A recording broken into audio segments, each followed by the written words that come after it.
요한계시록 22장 요한계시록 마지막 강의가 되겠습니다.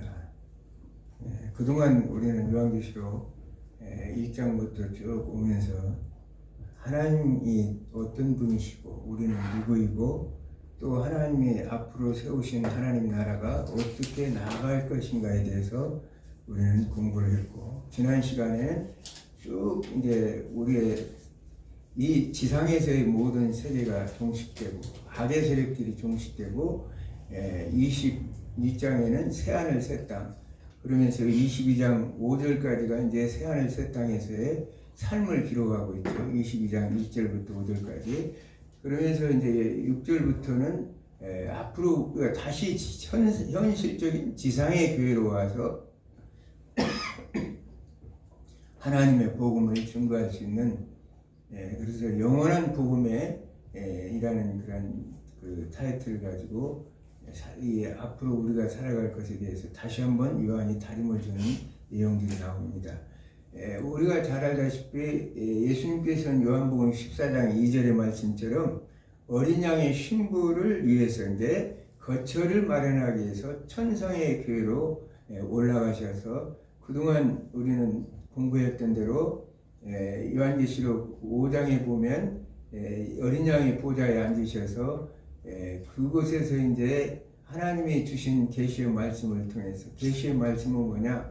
이 세상의 심판과 구원에 대한 말씀이죠. 그것을 통해서 우리에게 이제 이 세상을 통치하시면서 이제 그 예수님께서 이제 때가 참에 신부를 맞이하러 오셨던 내용을 우리가 알 수가 있습니다. 내가 너희를 위하여 거처를 마련하러 예비하러 가노라, 이렇게 말씀하신 예수님께서 이 땅에 오셔서 모든 악의 세력을 다 이제 섬멸해서 우리가 이 지상교회와 천상교회, 지상교회와 우리가 그동안 제석해왔던 천상교회에서 새하늘 새 땅은 이 지상교회와 천상교회가 하나로 통일을 이루는, 에베소서 1장 10절의 말씀처럼 하늘에 있는 것이나 땅에 있는 것이나 그리스도 안에서 통일을 되게 하려 함이라. 이게 이제 새하늘 새 땅인데, 새하늘 새 땅, 이게 이제 교회로 우주교회이고 보편교회, 우리가 원하는 보편교회, 어린 양과 신부가 사는 교회가 이 새하늘 새 땅이고, 이게 우주교회, 이 지상교회와 천상교회가 이제 하나로 통일을 이루었다는 사실이에요. 그날을 우리는 바라보고 살아가는 거예요. 아멘. 그런데 이 처음 하늘과 처음 땅에는 계시록 21장 1절의 말씀처럼 땅도, 첫 하늘과 첫 땅도 없고 바다도 없다. 그 얘기는 완전한 이제 어린 양인 새 신부를 맞이할 수 있는 준비가 다 되었다는 얘기를 성경은 우리가 공부를 했습니다. 그래서 새 하늘 새 땅에는 영원한 평화와 영원한 기쁨이 넘치는 곳이 되었다는 사실이에요. 우리가 거기에 대한 삶을 대해서 이제 이사야서에서 미리 과거에 이제 말씀하신 내용이 있어요. 이사야 11장 6절에서 9절 한번 읽어보겠어요. 이사야 11장 6절에서 9절. 이사야서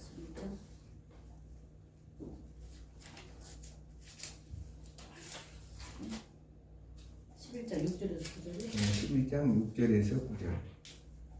그때 이리가 어린 양과 함께 살며 표범이 어린 염소와 함께 누우며 송아지와 어린 사자와 살찐 짐승이 함께 있어 어린아이에게 끌리며 암소와 곰이 함께 먹으며 그것들을 새끼가 함께 엎드리며 사자가 소처럼 풀을 먹을 것이며 젖먹는 아이가 독사의 구멍에서 장난하며 젖된 어린아이가 독사굴에 손을 넣을 것이라. 내 걸어가는 산 모든 곳에서 해됨도 없고 상함도 없을 것이니 이는 물이 바다를 덮음같이 여호와를 아는 지식이 세상에서 충만할 것입니다. 아멘. 자, 우리는 이거 복음성 가사에서도 우리가 늘 부르는 내용이죠. 우리가 소망하는 이제 새하늘 새 땅은 바로 이런 나라라는 거예요. 어린 양이 독사굴에 손을 집어넣고 사자와 어린 양이 함께 뛰어노는 것이 이제 바로 이제 새하늘 새 땅의 삶이에요. 악이 다 제거됐기 때문에 그러는 거예요. 우리가 공부했던 것처럼. 그러면 여기서 보면 재밌는 내용이 나와요. 사자가 소처럼 풀을 먹는다. 그 얘기는 사자가 풀을 먹는다. 그러면 이 얘기는 우리가 창세기 9장 3절에 보면 모든 산 동물은 너희가 먹을 것이 될지라 채소같이 내가 이것을 너희에게 주노라. 노아의 홍수 사건 이후에 이 하나님께서 육식의 고기를 먹고 그 전까지는 채식을 하도록 했는데 육식의 고기를 먹게 했다는 거예요. 죄가 오면서 이 땅이 그래서 이제 이 짐승 먹이 사슬이 아마 생기지 않았을까 그런 생각이 들어요. 왜냐하면 여기서처럼 그 전에도 사자도 풀을 먹지 않았을까 그런 생각을 하는데 이런 모든 것이 다 종식돼 버린다는 사실이에요. 그래서 이제 정말 처음 에덴 동산에 우리가 죄가 없던 하나님이 창조한 아름다운 동산으로 다시 돌아간다는 사실을 우리가 생각해 볼 수가 있죠. 많은 사람들이 새하늘 새 땅은 뭐 새로운 재창조를 통해서 완전한 이상한 세계를 만들 것이라 그렇게 생각하지만 성경에서 가르친 내용은 그게 아니라는 사실이에요. 그러면서 여기서 중요한 것은 9절에 11장 9절에 보면 나의 거룩한 산 모든 곳에서 해도 없고 상함도 없을 것이니 이는 물이 바다를 덮음 같이 여호와를 아는 지식이 세상에 충만할 것입니다. 가장 중요한 내용이 오늘 본문의 이 말씀이에요. 왜냐하면 새하늘 새 땅에는 물이 바다를 덮음 같이 여호와를 아는 지식이 세상에 충만할 것이다. 하나님이 이루고자 하는 세상이 바로 지금 이 말씀이라는 거예요. 왜냐? 여호와를 아는 지식이라는 것은 여기서 지식이라는 단어는 뭐냐? 히브리어로 보면 때아라는 단어예요. 때아.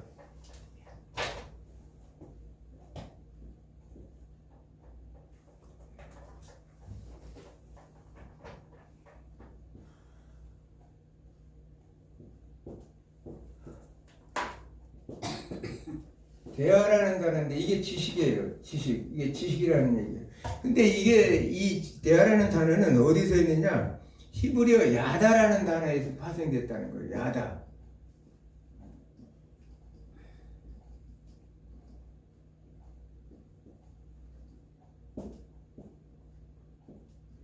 히브리어 야다. 야다라는 단어에서 파생이 됐는데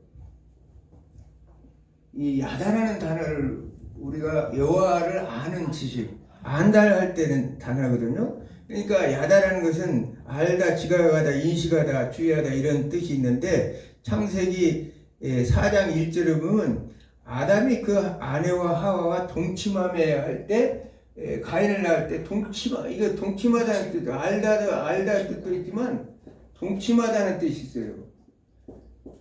그러니까 지금 여기서 파생된 어휘가 이제 대화거든요. 이게 지식이라는 단어인데 지식. 하나님을 아는 지식은 무슨 얘기냐면 부부가 서로 동침하는 것처럼 아주 깊은 관계 속에서 있는 것이 하나님을 진정으로 아는 관계라는 거예요. 그러니까 아담과 하와는 어떤 존재였느냐? 예수님께서 우리가 요한복음 15장 15절의 말씀처럼 내가 지금부터는 너희를 종이라 부르지 않고 친구라 할 것이다. 친구에게서는 아버지의 일을 너희가 아무것도 알게 하지 않지만 너희는 내가 친구이기 때문에 아버지의 일을 너희에게 다 알려준다. 이런 말씀을 예수님이 하셨죠. 그와 똑같이 오늘 창세기 여기 지금 이사야 11장에서도 하나님을 아는 지식이라는 것은 하나님과의 깊은 관계, 우리가 성부와 성자, 성령 하나님이 모든 계시를 공유하고 있듯이 하나님과의 모든 관계가 깊은 관계 속에 있는 것이 이제 새하늘 새 땅의 삶이라는 거예요. 왜냐하면 아담과 하와는 동산에서 하나님과 이런 관계 속에서 지냈어요. 하나님이 아담아 하면 네 여기 있습니다 하고 무슨 일이십니까? 이렇게 하면 네 순종하고 이런 관계 속에서 있었다는 거예요. 하나님의 뜻을 순종하고 알고 했던 관계인데 이제 죄로 인해서 그 관계가 끊어졌죠. 이 끊어진 관계를 예수님께서 이 땅에 오셔서 회복시켰죠. 십자가의 죽으심으로 해서 화목제물로 자신이 드려짐으로 인해서 맡긴담을 하시고 하나님과의 관계를 회복시킨 분이 예수 그리스도이신데, 마지막 새하늘 새 땅에서는 완전한 회복을 이루는 거죠. 여기서도 나오지만 얼굴과 얼굴을 대면할 것이라고 이렇게 4절에 나오듯이, 이렇게 하나님과 함께하는 그 관계가 깊어지기 때문에 서로 에덴 동산에서의 삶이 회복된 삶을 우리에게 보여주고 있습니다. 그러므로 해서 하나님께서 말씀하시는 새하늘 새 땅의 삶이라는 것은 바로 그런 것이라는 사실이에요. 에덴 동산에서 이제 그 지금 새하늘 새 땅 여호와라는 지식이 충만한 모든 사람들이 적대감을 버리고 평화를 누리는 삶이 그 삶이라는 거예요. 그렇다고 해서 새로운 세상의 모든 것이 21장 5절에 나오죠. 새롭게 될 것이다. 이 말이 바로 이런 말을 얘기해요. 그러면 인간은 어떻게 달라질까? 우리가 생각해 볼 수가 있죠. 새하늘 새 땅을 했는데 인간은 어떻게 달라지는가? 그러면은 지난번에도 얘기했지만 모든 것들이 완전히 사라지는가? 그렇지는 않다는 거예요. 연속성장에서 우리가 바라봐야 된다는 거예요. 예수님께서 이제 누가복음 24장 39절에 이렇게 말씀하시죠. 이 부활 이후에 나타나셔서 하시는 말씀이 이제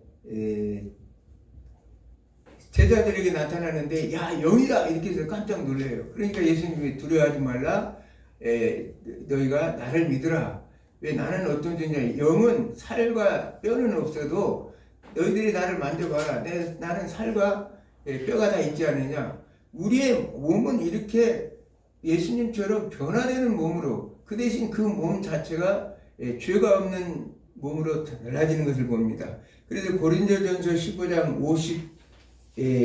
50절에서 52절 한 번만 읽어보겠습니다. 고린도전서 15장 15장 50에서 52절.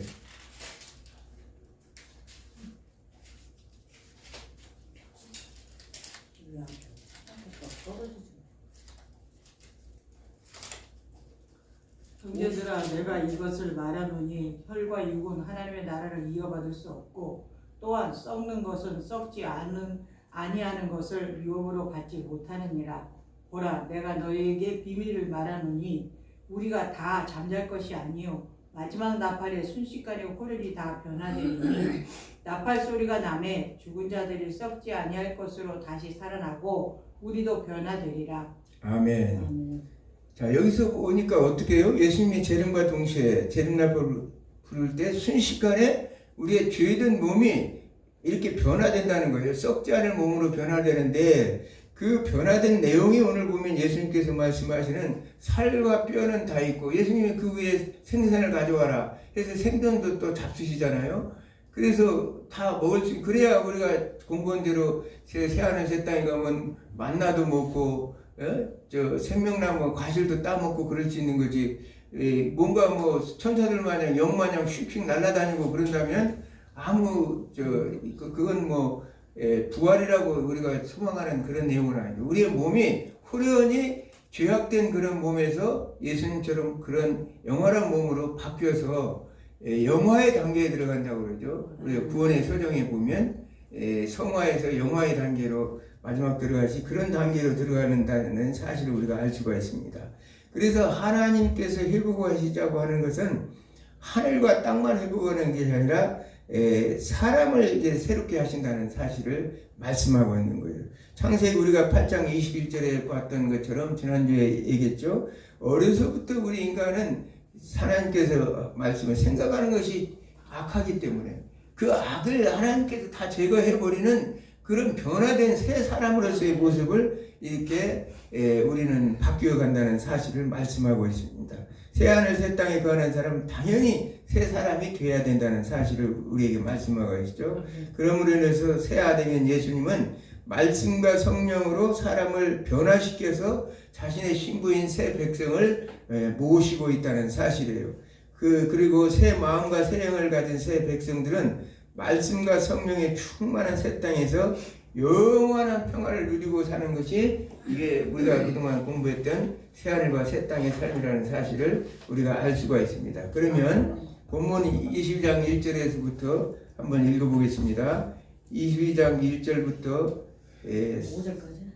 5절까지 읽겠어요. 또 그가 수정같이 맑은 생명수의 강을 내게 보이리니 하나님과 및 어린 양의 보좌로부터 나와서 길 가운데로 흐르더라.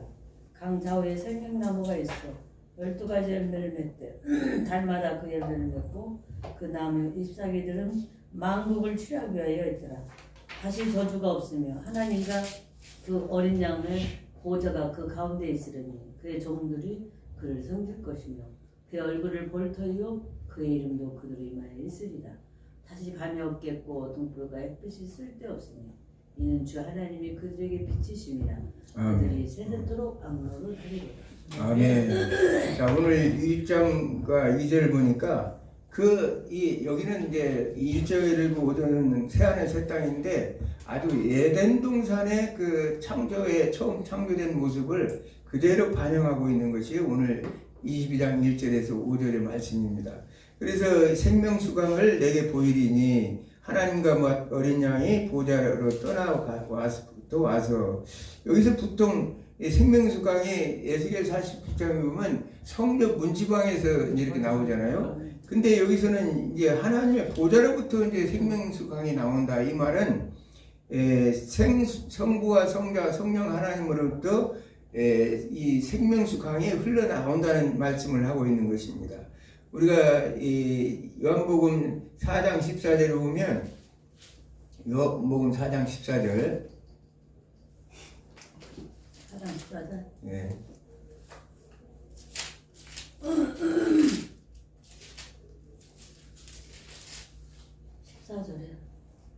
내가 주는 물을 마시는 자는 영원히 목마르지 아니하리니 내가 주는 물은 그 속에 영생하도록 솟아나는 샘물이 되리라. 아멘. 자, 사마리아 여인에게 예수님이 만나서 한 내용이죠. 내가 주는 물을 먹는 자는 영원히 목마르지 아니하나니 나의 주는 물은 그 속에서 영생하도록 솟아나는 샘물이 되리라. 예수 그리스도의 자신이 샘물이라는 사실을 여기서 22장 보좌에서 어린 양의 보좌에서 생명수가 흘러나오는 내용으로 이렇게 말씀하고 있다는 사실. 그 얘기는 예수님이 그러면서 이제 삼일째 하나님으로부터 모든 것이 나온다는 것을 말씀하시죠. 요한복음 7장 39절에 한번 읽어보세요. 요한복음 7장 39절. 7장 39절. 나를 보내신 이 뜻은 내게 주신 자 중에 내가 하나도 잃어버리지 아니하고 마지막 날에 다시 살리는 이것입니다. 요한복음 7장 7장? 네, 7장 39절. 이는 그를 믿는 자들이 받을 성령을 밝게 말씀하신 것이라. 예수께서 아직 영광을 받지 아니하셨으므로 성령이 아직 그들에게 계시지 아니하시더라. 나를 믿는 자는 성경의 이름같이 그 배에서 생수의 강이 흘러나오리라 하면서 이 생수의 강은 뭐라고 하냐면 바로 성령이라고 말씀하시죠. 그러니까 에덴 동산에서는 지금 1절에서 말하는 어린 양의 보좌에서 생명수 강이 흘러내려온다는 것은 과거에는 우리가 창세기에서는 창세기에 네 강이 있었죠. 네 강, 비온과 시온과 히데글과 유브라데 이 네 강이 있었는데 거기에서 이 강물이 흘러내려서 온 만물을 다 적셔서 생명의 강으로서의 그 모습을 나타냈다면 새하늘 새 땅에서는 성부와 성자와 성령 하나님으로부터 나오는 생명수의 강을 통해서 많은 사람들이 이제 만물이 소성되는 역사를 나타내고 있어요. 그러면서 2절에 보니까 길 가운데로 흐르더라. 강 좌우에 생명나무가 있다. 생명나무가 우리가 창세기 2장 9절에 보면 여호와 하나님이 생명나무와 선악을 알게 하는 나무를 거기다 두었다 이렇게 나오고 있어요. 그래서 에덴 동산은 생명나무와 선악을 알게 하는 나무가 있었는데 그 생명나무 열매를 따먹고 살았기 때문에 그 당시에 이 아담과 하와는 결국은 이 영원히 살 수 있었는데도 우리가 창세기 강의할 때 내가 이제 얘기했는데 있는데도 그가 그걸 거역함으로 인해서 사망이 죽음이 왔던 것을 우리가 볼 수 있습니다. 그런데 이번엔 새 하늘 새 땅에선 생명나무가 그곳에 있다는 거예요. 그대로 하나님께서 이 생명나무는 결국은 하나님께서 따먹지 못하도록 이 아담과 하와를 내쫓고 불칼을 두고 그것을 가로막았다는 것을 봅니다. 거기서 길 옆에 쭉 생명나무가 있고 12가지 열매를 맺고 달마다 그 열매를 맺고 그 나무 잎사귀들은 만국을 치료하기 위하여 있더라. 이 생명나무가 있기 때문에 그 생명나무를 먹음으로 인해서 이 모든 것들이 치료를 받고 그 아담과 하와라고 앞으로 있을 새하늘 새 땅에 사는 하나님의 백성들은 영생의 복을 누릴 수 있다는 사실을 우리가 알 수가 있어요. 그리고 이 생명나무가 얼마나 그 생명이 강하고 풍성한지 달마다 말하자면 12 나무 과일을 맺는다고 이렇게 10가지 열매를 맺는다. 12가지 열매를 맺는다. 이렇게 달마다 맺는다. 그러니까 생명력이 강하기 때문에 자, 여호와 하나님으로부터 내려오는 생명수의 강을 통해서 그 얻어진 그 이제 뿌리를 통해서 올라온 생명수 나무가 생명나무가 결국은 과실을 맺는데 그걸 먹었을 때 사람은 당연하게 이제 장수의 복을 누리고 영원한 생명을 공급받을 수 있다는 사실을 우리가 말씀하고 있는 것입니다. 그러므로 이제 그 생명나무 열매를 먹는 사람들은 엄청난 하나님의 축복에 살고 바로 이게 새하늘 새 땅이 영생의 나라라는 사실을 우리에게 가르쳐주고 있습니다. 3절에 다시 저주가 없으며 하나님과 그 어린 양의 보좌가 그 가운데 있으리니 그의 종들이 그를 섬기리라.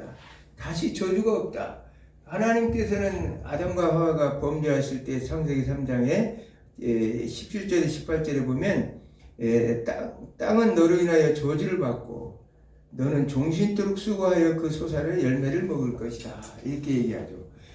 그러면서 여자는 해산의 고통을 주고 가장 큰 것은 로마서 6장 23절의 말씀은 죄의 싹은 사망이라 이렇게 얘기했죠. 사망이 왔다는 사실. 창세기 2장 16, 17절의 말씀처럼 이 실과를 따먹는 날에는 너는 반드시 죽을 것이라는 그 말씀대로 하셨는데 이제는 그 저주가 없어져 버렸다는 거예요. 왜냐하면 사망과 음부와 바다가 다 이미 하나님 앞에 심판을 받아서 불못에 들어갔기 때문에 그 사망으로 인도할 사탄이 이미 불못으로 들어갔기 때문에 우리가 저주받을 일이 하나도 없다는 사실을. 그러면서 그곳에서 그의 종들이 어린 양과 하나님을 찬양하고 섬기는 내용이 계시록 4장, 7장, 14장 이렇게 해서 쭉 하나님을 섬기는 예배 찬양하는 내용들이 나왔던 걸 우리가 알 수 있습니다. 그러면서 4절에 보니까 그 얼굴을 볼 때요 그 이름이 그 이마에 있으리라. 그 죄로 인했던 우리가 죄로 인해서 끊겨졌던 우리의 인생들은 하나님을 바라볼 수가 없었죠. 우리가 처음 아담과 하와는 하나님 죄의 결과로 해서 하나님의 얼굴을 피할 수밖에 없었어요. 그러면서 가인도 하나님이 저주 때문에 가인은 하나님의 얼굴을 보지 못하고 했던 걸 봅니다. 우리가 출애굽기 3장 20절에 보면 모세에게 말씀하시되 또 이르시되 내가 내 얼굴을 보지 못하리니 나를 보고 살 자가 없음이라. 옛날 배유승 권사님 얘기했죠. 우리 하나님 얼굴 한 번만 보여달라고 그렇게 하니까 야 너 나 보면 죽어야 그랬다는 얘기처럼 하나님의 얼굴을 우리는 감히 죄인으로서는 볼 수가 없어요. 근데 우리가 이미 천상의 교회 가면 거기서는 어린 양 예수님과 함께 있기 때문에 나가네. 왜냐하면 이곳에서 육신의 죄의 모든 것이 다 끝나버리고 영이 부활해서 올라가기 때문에 결국은 그곳에서는 이제 하나님의 얼굴을 보고 어린 양 앞에서 보좌 앞에서 어전회의도 하니까 당연히 보죠. 그게 이제 새하늘 그러면서 지상교회에 있는 사람들이 호련히 변해서 이제 하나님의 얼굴을 볼 수 있는 내용이 이렇게 기록하고 있습니다. 그 얼굴을 본다는 것은 영광의 극치인다는 사실을 우리가 알 수 있어서 구약의 이제 모세의 성막에서 하나님의 영광이 충만하면 모세도 못 들어갔고 또 이 솔로몬 성전에도 그 성전 건축할 때 하나님 영광을 충만할 때 제사장들 충만한 상태에서는 제사장도 못 들어갔다는 거예요. 그러니까 우리가 그 새하늘 새 땅의 삶이 그렇게 우리는 다 볼 수 있다는 것이 얼마나 큰 축복이고 은혜인지는 우리가 알 수 있습니다. 그것을 소망하는, 우리가 힘들고 어렵지만 그걸 소망하고 사는 거예요. 자, 그러면서 짐승의 이제 여기서는 그들의 이마에, 그의 이름이 그들의 이마에 있을 것이다. 우리는 이마에 인을 맞았죠. 우리가 신부를, 이 말은 우리가 신랑 되신 어린 양께서 인을 치시는데 신랑이 신부에게 너는 내 것이다 이렇게 인을 쳤다는 거예요. 근데 이런 자들은 어떤 자들이냐? 우리가 잘 알다시피 계시록 12장 11절에 죽기까지 생명을 아끼지 아니한 자. 그러면서 그 이름, 이제 그런 사람들을 계시록 7장 3절에는 이마에 인을 쳤다. 스프라 기조라고 그랬죠. 인을 치다. 짐승의 표를 친 사람은 계시록 13장 16절에 카라그마라고 그랬어요. 이마와 오른손의 짐승들은 표를 받았는데 하나님 백성들은 이마에 받았다고 계시록 7장 3절에 이렇게 기록하고 있습니다. 그래서 그 사람들은 죽기까지 생명을 아끼지 않은 사람들이라는 사실을 우리가 알 수 있습니다. 그러면서 이제 5절에 보니까 다시 밤이 없겠고 등불과 햇빛이 쓸데없으니 이는 주 하나님이 그들에게 비추심이라. 세세토록 왕노를 하리로다. 자, 하나님이 등불이 필요가 없어요. 왜냐하면 불빛이 필요 없는 건 하나님이 빛이시기 때문에. 우리가 빛은 뭐냐? 창세기 1장 3절에 빛이 있으라 했죠.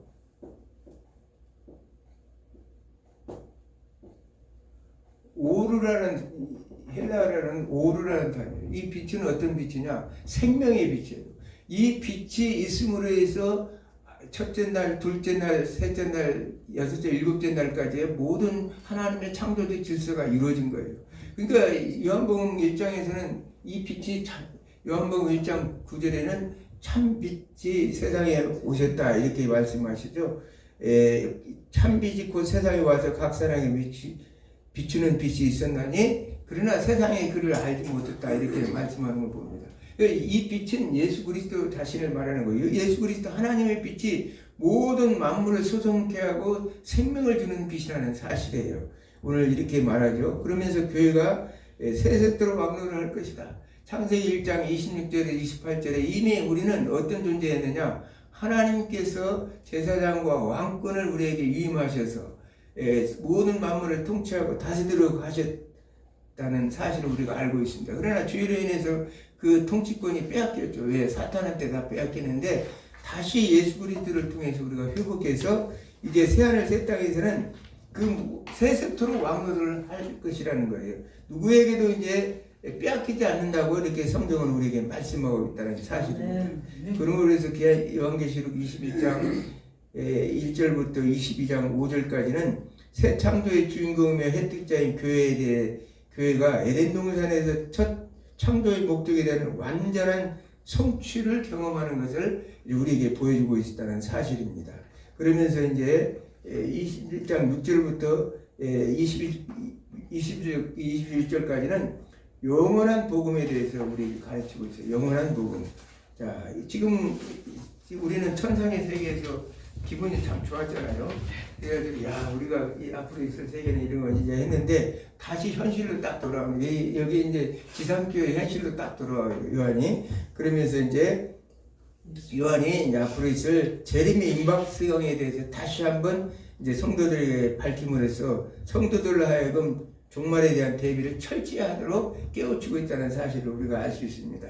자, 6절부터 7절까지 읽겠습니다. 또 그가 너에게 말하기를 이 말은 신실하고 참된지라 주고 선지자들의 영호 하나님이 그의 정들에게 반드시 속히 되어질 일을 보이시려고 그의 천사를 보내셨도다. 보라 내가 속히 오리니 이 두루마리의 영원의 말씀을 지키는 데는 복이 있으리라 하였도다. 아멘.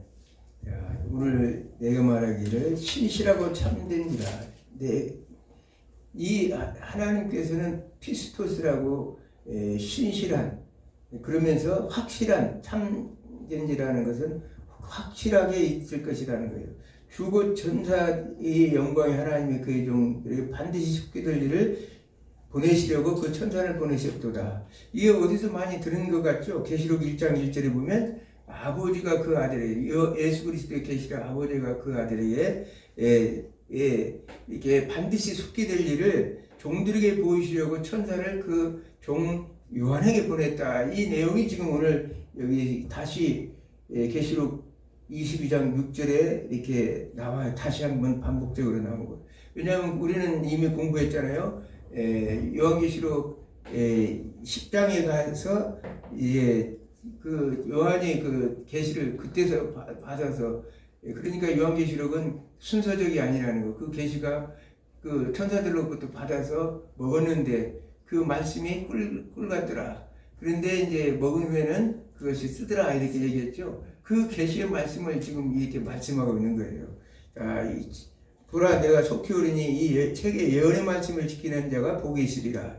예언의 계시록 1장 3절에 이 예언의 말씀 읽는 자와 듣는 자가 그 가운데 기록한 것을 지키는 자가 복이 있다. 때가 가까움이라 이렇게 얘기했어요. 처음 시작부터 이렇게 말씀하셨습니다. 그러면서 마지막도 이 책의 예언의 말씀을 지키는 자가 복이 있으리라. 이 예언의 말씀은 7교회를 통해서 7인과 7나팔 7대접에 대한 심판과 또한 주님의 재림과 또한 이제 앞으로 있을 새하늘 새 땅의 삶에 대한 모든 내용이 담긴 이 말씀을 그 말씀을 읽고 지키는 자가 복이 있다는 사실을 성경 우리에게 가르치고 있습니다. 8절과 9절을 한번 또 읽겠습니다. 이것들을 보고 들은 자는 나 요한이니 내가 듣고 볼 때에 이 일을 내게 보이던 천사의 발 앞에 경배하려고 엎드렸더니 그가 내게 말하기를 나는 너와 네 형제 선지자들과 또 이 두루마리의 말을 지키는 자들과 함께 된 종이니 그리하지 말고 하나님께 경배하라 하더라. 아멘. 지난번에 한번 나왔었죠. 사도 요한이 너무 감격해서 바짝 엎드리니까 나한테 이렇게 하지 말아라. 나는 너희들과 똑같은 그 종들이기 때문에 나에게 경배하지 말들을 이렇게 하는 걸 봅니다. 히브리서 1장 지난번에 얘기했지만 14절은 모든 천사는 섬기는 영으로 구원받은 상속자를 위하여 섬기라고 보내신 자니라 이렇게 얘기하죠. 상속자를 위해서 섬기라고 보내셨다는 거예요. 우리는 자칫하면 이렇게 넘어갈 수가 있어요. 참 어떻게 하면 칠복이놈 마냥 덕지겁지해서 또 그냥 그 할 때가 있죠. 좀 힘있고 능력 있는 사람 앞에. 그러나 모든 인간은 하나님께서 평등하게 또 모든 피조물들은 하나님께서 인간을 통해서, 왜냐하면 왕급 권한을 줬기 때문에 다스리도록 하셨다는 사실을 우리가 생각하면서 자긍심을 가지고 살아야 된다고 말씀하고 있습니다. 자, 22장 10절에서 11절을 읽겠습니다. 또 내게 말하되 이 두루마리 예언의 말씀을 임봉하지 말라. 때가 가까우지라. 불의를 행하는 자는 그대로 불의를 행하고 더러운 자는 그대로 더럽고 어려운 자는 그대로 의를 행하고 거룩한 자는 그대로 거룩하게 하라. 아멘. 자, 여기 책을 임봉하지 말라는 것은 임봉하지 말라는 것은 때가 가까웠다는 거예요. 자, 우리가 구약의 다니엘서 12장 4절 보면 다니엘아 마지막까지 이 말을 잘 간수하고 이 글을 봉함하라. 많은 사람이 빨리 왕래하며 지식이 더하리라 이렇게 얘기하죠. 왜냐하면 아직 때가 이르지 않았다는 거예요. 다니엘 때는 봉함을 해서 임봉하라고 이렇게 얘기하죠. 다니엘서 12장 9절에도 이 말을 마지막 때까지 간수하고 봉함할지어다 이렇게 나오고 있어요. 그 얘기는 아직 때가 이르지 않았는데 지금은 임봉하지 말라 이렇게 얘기하죠. 사도 요한에게. 왜 그러냐? 때가 가까우기 때문에. 왜냐하면 이 말씀을 빨리 알려서 회개할 사람은 회개하고 하나님 앞에 나을 사람은 이제 그 모든 것들을 잘 참고 견디며 인내하라고 이렇게 말하는 거죠. 전투하는 교회에 보내는 명령서와 같은 지금 이 책망과 칭찬에 대한 7교회에 대한 경고 이런 내용들을 빨리 보내서 알게 해서 그것을 대비하라고, 마지막 때를 대비하라고 말씀하고 있습니다. 자, 12절과 13절 보라 내가 속히 오리니 내가 줄 상이 내게 있어 각 사람에게 그가 행한 대로 갚아주리라. 나는 알파와 오메가요 처음과 마지막이요 시작과 마침이라. 아멘. 자, 이 내가 속히 올 것이다. 예수님께서 지금 속히 온다는 말을 22장에 3번을 연속 지금 말씀하고 있어요. 22장 20절에도 진실로 내가 속히 오리라 이렇게 말하고 7절에도 보라 내가 속히 오리라. 이 말을 계속 반복한다는 것은 3번을 반복한다는 것은 속히 올 때가 확실성을 가지고 있다는 사실이에요. 반드시 내가 오긴 오는데 상이 있다는 거예요. 각 사람의 행한 대로 갚아줄 것이다. 그냥 하나님은 절대 그냥 먹어지진 않는다는 거예요. 구원은 값없이 우리에게 주는 것이지만 상금만큼은 일한 대로 갚아줄 것이라고 말씀하십니다. 그래서 우리가 주를 위해서 충성하고 봉사하는 사람들이 우리에게 희망을 주는 말씀이죠. 반드시 하나님께서는 상급을 주실 것이라는 사실이에요. 그래서 상속받는 것은 하나님의 주권적인 은혜지만 이것을 쟁취하고 이것을 이긴다는 사실은 이것을 싸워서 악한 사탄과의 전쟁에서 싸워 이긴 자들만이 쟁취할 수 있는 것이라는 거예요. 계시록 7장 14절의 말처럼 환난 가운데서 나온 자들인데 어린 양의 피로 씻어서 쉬게 된 자라고 얘기하죠. 그런 자들이 이제 말하자면 이기는 자인데 그래서 쟁취하는 거지 결국 그냥 신부가 신앙의 정죄를 지키면서 살아가려면 그 모든 것들을 싸워 이겨야지 유혹을 이겨야지 그것에 이웃집 신랑이 참 미남이고 잘생겼다고 해서 거기에 넘어가면 결코 안 된다고 성경은 이렇게 말하고 있어요. 오늘 우리 주변에 얼마나 우리를 미워하는 것들이 많습니까? 아멘. 그래서 그것을 이긴 자만이 상급을 받을 수 있고 이긴 자라고 말씀하는 것입니다.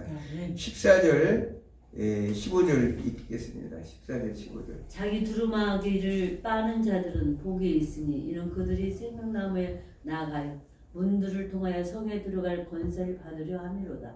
개들과 점순가들과 음행하는 자들과 살인자들과 우상 숭배자들과 및 거짓말을 좋아하며 지어내는 자는 다 성밖에 있으리라. 아멘. 자, 두루마기를 빠는 자에게 복이 있다 이렇게 말씀하시죠. 두루마기를 빤다 얘기는 아까도 얘기했지만 계시록 7장 14절에 보면 환난 가운데서 어린 양의 피에 그것을 씻어 희게 한 자가 14만 4천이로서 구원받은 자의 수라고 이렇게 성경을 우리가 공부를 했습니다. 그러므로 인해서 두루마기를 빠는다는 것은 예수 그리스도 보혈의 구속으로 말미암아서 우리의 속죄를 받은 사람들, 의롭다 칭함을 받은 자가 믿음으로 받아들인 자들이 바로 두루마기를 빠는 자들인데 이런 자들은 예복을 입은 자들 우리가 세마포를 이미 의의 옷을 주님의 의의 옷을 입었다고 그랬죠. 그 예복이 더럽히지 않도록 신앙의 정죄를 지키고 순결한 신부로서 잘 견딘 자가 복이 있다고 이렇게 성경은 말하고 있어요. 우리가 신앙을 지킨다는 건 어려워요. 너무 우리는 주일날 교회만 왔다 갔다 하는 것이 신앙을 지키는 건 결코 아니에요. 하나님의 뜻이 무엇이고 하나님께서 말씀하시는 정의가 무엇이고 하나님의 공의가 무엇인지를 알아야 그걸 알아야 그것을 신부로서 아까도 새하늘 새 땅에서 살아갈 신부를 살려면 이 하나님을 아는 지식이 많아야 된다고 그랬죠. 하나님을 아는 지식이 충만해야 되는데 그 신랑집의 그 가풍을 다 알고 그것을 아는 것이 하나님의 말씀을 통해서 알아지는 건데 그 삶을 통해서 실행하는 자가 바로 오늘 두루마기를 빠는 자고 그것을 실행하는 자인데 그 자들이 이제 바로 복 있는 자들이라고 이렇게 말하고 있습니다. 그러면서 개들과 점술가들과 음행하는 자, 살인자들과 우상숭배자들과 거짓말을 좋아하며 지내는 자는 다 성 밖에 있을 것이라. 성 밖이라는 것은 뭘 말하겠어요? 바로 이 하나님의 거룩한 성에 들어가지 못하는 자들을 말하는 거죠. 우리가 혼인잔치에 그 예를 들어서도 어린 양의 혼인잔치에 청함을 받은 자들이 복이 있도다. 예복을 그런데 입지를 안 했다는 거예요. 예복을 입지 않아서 결국은 쫓겨났던 것을 우리가 혼인잔치에 우리 복음서에서 우리는 공부를 했습니다. 예복을 입지 않은 자들. 이런 자들은 결코 이미 여기서는 다 우리가 새하늘새 땅에 제외됐지만 지금 여기서 6절부터 마지막 절까지는 지상교회 지금 현재 있는 교회에 지금 하는 얘기이기 때문에 이런 자들은 결코 제외될 것이라고 말하죠. 자, 8절, 18절, 16절. 내가 이 두루마리에 16절. 16절? 나 예수는 교회들을 위하여 내 사자를 보내어 이것들을 너에게 정언하게 하였노라. 나는 다윗의 뿌리요 자손이니 곧 강명한 새벽벌이라 하시더라. 성령과 신부가 말씀하시기를 오라 하시는도다. 듣는 자도 오라 할 것이요 목마른 자도 올 것이요 떠나는 자는 값없이 생명수를 받으라 하시더라. 아멘. 자, 여기 보면 16절에 보니까 교회를 위하여 내 사자를 보냈다. 지금 예수님께서는 요한계시록 1장 11절에 보면 너는 이 본 것을 책에 잘 써서 7교회 보내라고 이렇게 말씀하시고 이 내용을 지금 예수님께서 반복해서 또 한번 말씀하시는 거예요. 너에게 이미 보내서 증거하도록 하였다는 말씀이에요. 또 광명한 새벽별이라 나는 다윗의 뿌리요 자손이니 광명한 새벽불이라. 이 얘기는 우리가 이제 예수 그리스도의 신성과 인성을 말하고 있어요. 다윗의 뿌리야 자손이라는 것은 사무엘하 왜냐하면 유대인들이 이 복자들이기 때문에 사무엘하 7장 13절에 16절에 나오는 다윗 언약을 생각할 수밖에 없어요. 왜냐하면 너희 위가 영원하될 것이다. 그래서 오신 예수님은 만왕의 왕이요 만주의 주라는 것을 알게 하시고 그분이 누구냐?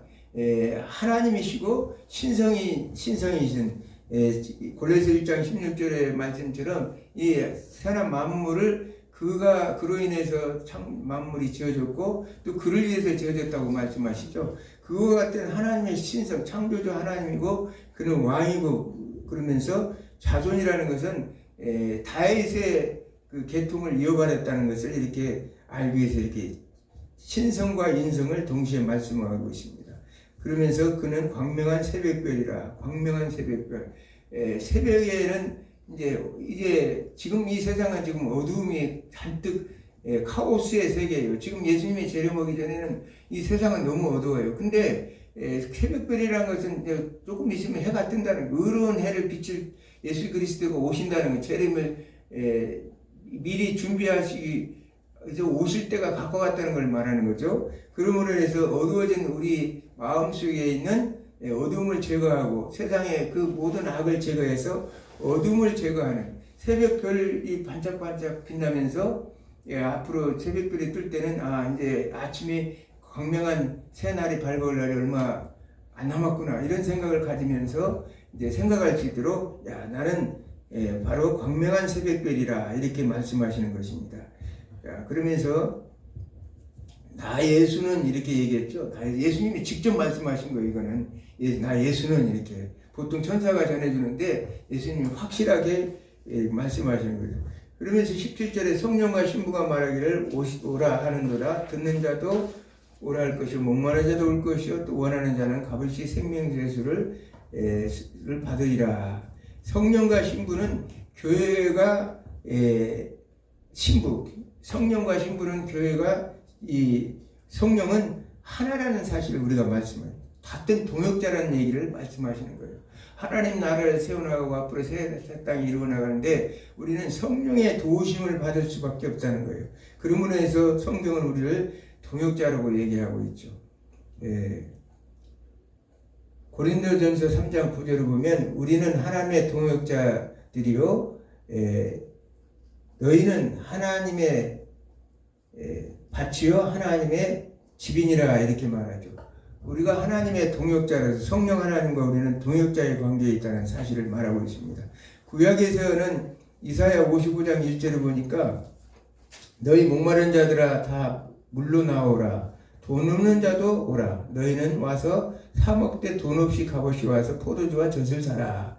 이렇게 해서 구약에서 지금 오늘 본문의 내용을 이미 이사야가 앞으로 있을 지금 복음을 초청하면서 이 얘기를 이것은 복음의 초청에 대한 말씀이시죠. 회개를 촉구하고 구원을 전하는 복음에 대한 초청인 말씀을 오늘 하고 있는 거였어요. 요한복음 7장 37절에 38절에 보니까 명절 끝날 곧 그날에 예수께서 서서 외쳐 이르시되 누구든지 목마르거든 내게서 와서 마시라. 나를 믿는 자는 성경에 이른 것 같이 그 배에서 생수의 강이 흘러나오리라.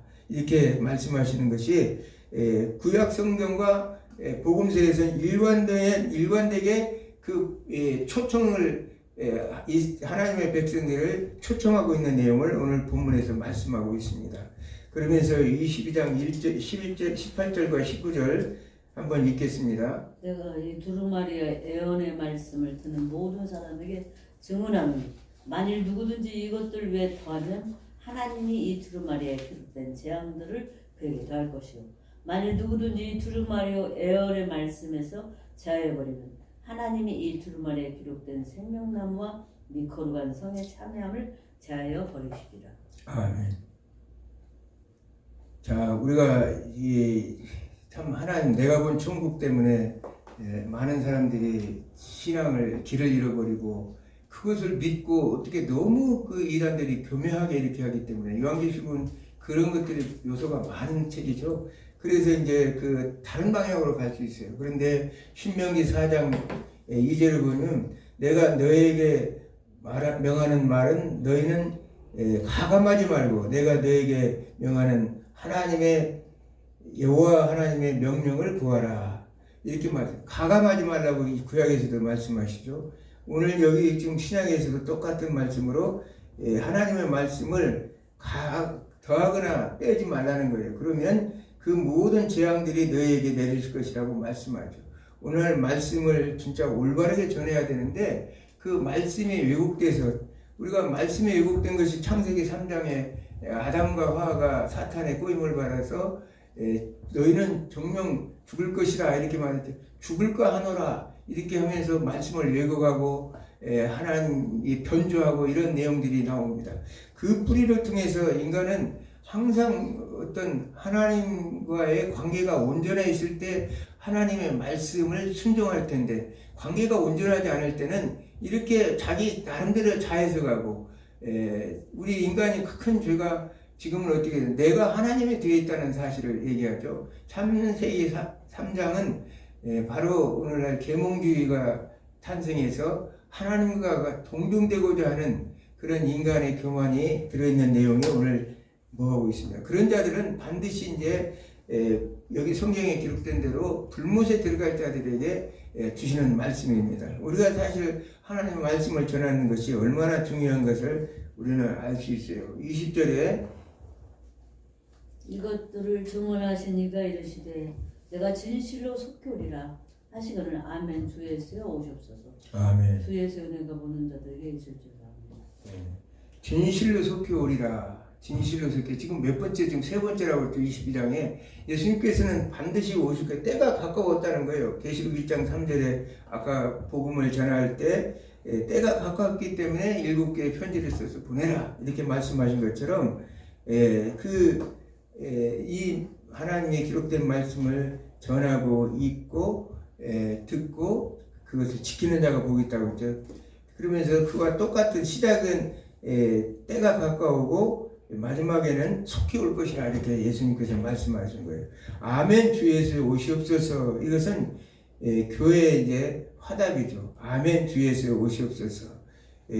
보통 이것이 이제 마라나타 이렇게 얘기하죠. 아람어로는 마라나타. 그래서 이제 초대교회 예배 의식의 일부예요. 이 성찬 예식이 끝날 때 그 사용된 기도였다는 거예요. 아멘. 주 예수여 오시옵소서. 그것이 예배의 일부로서 늘 끝날 때 사용됐던 성찬 예식이 끝날 때 사용된 기도의 일부분이었다는 사실을 우리가 알 수 있습니다. 우리의 신앙 고백이 바로 그래야 돼요. 주 예수여 어서 오시옵소서. 예수님께서는 베드로후서 3장 8절에서처럼 천년 하루가 천년 같고 천년이 하루 같지만 예수님께서는 반드시 오실 것이라는 것을 우리에게 가르치고 있습니다. 그러면서 마지막 22장 2절에 주 예수 은혜가 너에게 있을지어다. 말라기 4장 6절에서는 이제 보통 마지막에 내가 와서 저주로 땅을 칠까 하노라 하고 저주로 마치고 있는데 비해서 신약성경 마지막 말씀은 주 예수의 은혜로 이렇게 은혜로 끝이고 있다는 사실이 우리에게 가르치고 있습니다. 하나님의 은혜로 주님 오실 때까지 계시록에 기록된 말씀을 명심하여 복음을 전파하며 이기는 삶을 살아야 하는 것이 우리의 결단이고 우리의 삶이라는 것이요. 오늘 우리의 입술로 고백되어지는 요한계시록은 영원한 복음이라는 사실을 우리에게 말씀하고 있습니다. 자, 우리가 지금까지 요한계시록을 우리가 공부를 했는데 요한계시록을 해석함에 있어서 많은 학자들이 다양한 관점에서 이제 해석을 해왔어요. 그래서 어떤 사람들은 이런 말 저런 말을 수없이 많지만 그만큼 하나님의 말씀 하나하나가 깊이와 넓이가 무한하기 때문이라는 사실이에요. 이 말 저 말이 나오는 것은 무한하기 때문에. 그러나 지금까지 만왕의 왕이신 하나님, 그 백성들, 피조세계를 통하여 하나님 나라가 어떻게 완성되어 백성들이 어떻게 하나님과 관계 회복되어 가는 것을 우리는 요한계시록을 통해서 살펴봤습니다. 그렇다면 요한계시록을 통해서 무엇을 제시하고 있는가? 첫째는 교회는 하나님의 나라의 공동체라는 거예요. 자, 우리가 잘 알다시피 요한계시록 7교회들은 7교회 하나의 개개의 예수님이 보이신 그 말씀이 아니라 7교회가 하나의 보편적인 교회, 통일된 교회였어요. 아까도 얘기했지만 유니버셜 처치로서 하나님께서 주신 말씀이라는 거예요. 오늘날 우리는 개인주의나 개교주의가 넘쳐나고 있죠. 이런 시대에 우리는 교회가 무엇인가를 분명히 알아야 돼요. 하나님 나라가 무엇인지를 알기 때문에 교회가 예수님을 바라보는 교회 건물의 크기라든지 성도 수의 예수님께서는 거기에 어떤 목적이 있는 것이 아니라는 거예요. 크고 작음에 평가를 하지 않고 우리가 라오디게아나 사대교회 또 빌라델비아 교회 우리가 서머나 교회를 우리가 통해서 알 수 있듯이 예수님이 보는 가치와 평가는 다르다는 거예요. 오늘날 우리는 주님의 재림을 바라보는 종말론적 시대 속에 살고 있어요. 그러므로 인해서 우리는 초대교회 모형을 우리에게 가르쳐주고 있죠. 모든 성도들이 자신의 소유를 포기하고 분배적 공동체로서 또 그 초대교회는 사랑의 공동체로서 쥐, 조가, 신분을 극복한 공동체였다. 그것을 우리 교회는 공동적인 이런 특성을 가지고 그 목적을 가지고 예수님의 재림을 대비하면서 살아가야 된다는 거예요. 두 번째는 교회는 전투하는 교회라는 사실입니다. 계시록 20장 1절에서 3절에 묘사된 사탄은 주님이 십자가에 죽으시고는 이미 결박을 당하셨어요. 그러나 세상은 여전히 사탄의 세력아래 있어 그 백성들을 공격하고 있죠. 이 자체가 불법이라는 거예요. 왜냐하면 사탄은 하나님의 백성들을 공격하는 것이 불법이 성행한 자들아 이렇게 성경에 여러 번 나오는데 불법을 행하는 자 이 자체는 원래 사탄이 우리 하나님의 백성 왜냐하면 결박당하기 때문에 하나님의 백성들을 공격하는 것이 불법이라는 거예요. 주님이 심판주로 오셔서 사단의 세력들을 물리쳐 영원한 심판에 이르기까지 백성들은 영적 전투를 계속해야 된다는 거예요. 우리가 하나님 나라에 우리는 전자들이죠. 계시록 19장 14절에 보면 예수님과 같이 우리는 군대로서 같이 참여해 영적 전투를 가진 전사들인 것을 봅니다. 창세기 2장 1절에도 천하가 만물을 내가 이루니라 했을 때 만물이 콜 짜바라는 단어로서 그게 군대라는 단어라고 내가 가르쳤습니다. 왜 영적 전투를 해야 합니까? 복음을 전하기 때문에. 계시록 10장에서 우리가 배웠죠. 복음을 전하기 때문에 하나님 백성들은 하늘에 속한 자이기 때문에 땅에 속한 자들에게 핍박을 받을 것은 당연하다는 사실을 이처럼 권하는 것이 하나님의 자녀라는 증거인 것입니다. 그러므로 우리는 세상으로부터 핍박이 올 때 오히려 기뻐해야 한다는 거예요. 아, 내가 하나님의 자녀이구나. 이제 그런 기뻐해야 돼. 그러나 우리가 때로는 낙심할 때도 있다는 거예요. 그러나 성경은 그 계명을 지키고 이기는 자에게 생명을 아끼지 않은 자, 이긴 자들에게 하나님께서 아까 말씀하신 대로 새하늘 땅에서 영생 복락을 누리며 상급을 주신다고 말씀하셨습니다. 우리가 힘들고 어려울 때 염려할 것이 없는 게 이미 우리의 싸움은 주님의 완전히 승리하신 싸움이기 때문에 그래서 주님은 우리를 위해서 보혜사 성령 하나님을 이 땅에 보내주셨습니다. 성령님께서 우리를 이길 수 있도록 도우신다는 거예요. 아멘. 그러나 사단은 자신의 강력한 무기를 가지고 우리를 끈질기게 공격하고 있습니다. 그러므로 우리는 자기의 옷을 지켜 벌거벗고 다니지 말 수 있도록 우리는 항상 깨어 있어서 이제 전투하는 교회로서 깨어 근신하며 말씀과 성령의 검으로 무장하여 주님의 오심을 마땅히 대망하여만 살아가야 된다는 사실을 말씀하고 있습니다. 세 번째로 요한계시록은 교회는 반드시 승리한다는 것이에요. 이미 주님은 십자가의 부활로 승리하셨습니다. 이 승리는 모든 교회를 포함하고 있어요. 역사적으로 어떤 때 승리만 있는 것이 아니라 전 아버지 하나님 주님 오시를 세대 혼인 단체 이제 이를 그날 신부가 기다리는 동안에는 항상 우리는 전투하는 교회로서 살아갈 수밖에 없고 그걸 이길 수 있도록 주님이 도우신다는 거예요. 주님이 재림하실 때 대적을 심판하여 하나님 나라를 완전히 회복하실 것입니다. 이 세상 나라는 망하고 하나님 나라는 완성되는 것입니다. 그리고 그 백성들은 새 아담을 통해 새 하늘과 새 땅에서 영생 복락을 누리고 살게 될 것입니다. 그동안 백성들을 압제한 원수들은 굴복시고 형벌에 처할 것입니다. 만왕의 왕 대신 주 예수 그리스도는 인내하며 죽기까지 자기 생명을 아끼지 않은 자신의 백성들에게 풍성한 양식과 생수를 제공할 것입니다. 이제 새 언약의 동반자로서 우리는 왕같은 제사장으로서 거룩한 나라로서 우리는 살아갈 것이라는 것을 요한계시록은 우리에게 가르치고 있습니다. 그동안 참 오랫동안 요한계시록 1장부터 이 힘든 과정을 공부하신 여러분들 너무나 감사하고 다음번에는 다른 과목으로 여러분들과 함께 찾아뵙겠습니다. 감사합니다. 기도하겠습니다.